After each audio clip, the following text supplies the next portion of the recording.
Cette partie supérieure est appelée la tourelle. Les obus quittent le canon à environ 5600 km/h. Il peut atteindre une cible à 3,2 km de distance. Les stabilisateurs automatiques permettent au canon de rester verrouillé sur les cibles même en passant sur un terrain accidenté. Ainsi, le conducteur n'a pas à s'arrêter chaque fois que le char doit tirer. Le char peut même tourner sur place, tandis que le canon principal reste verrouillé sur la cible. Juste à côté se trouve la plus petite mitrailleuse coaxiale. En haut, il y a généralement au moins une autre mitrailleuse à utiliser. Sur les côtés se trouvent des lance-grenades fumigènes. Il y en a un de chaque côté du char. Ceux-ci le rendent plus difficile à voir pendant le combat.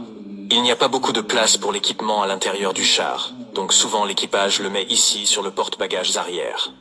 Il y a 2 trappes sur le dessus de la tourelle. La trappe du commandant et la trappe du chargeur. À l'intérieur de la tourelle, vous trouverez 3 des 4 membres d'équipage. Le tireur est assis en bas à l'extrême droite. Le commandant est assis juste derrière le tireur. Le chargeur est à gauche du canon principal. Lorsque la tourelle tourne, ces 3 membres d'équipage tournent avec elle.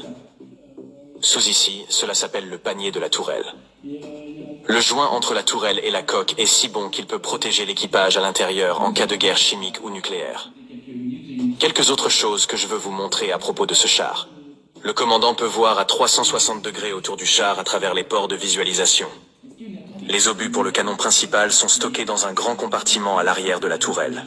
Le chargeur peut alors ouvrir une porte d'accès, saisir un obus et charger le canon principal.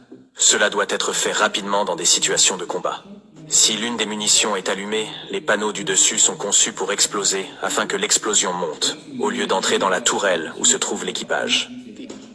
Le conducteur est assis tout à l'avant. Il y a une trappe ici qui peut être ouverte pour entrer. Il n'y a pas beaucoup de place ici non plus. Donc, le conducteur doit s'allonger dans le siège.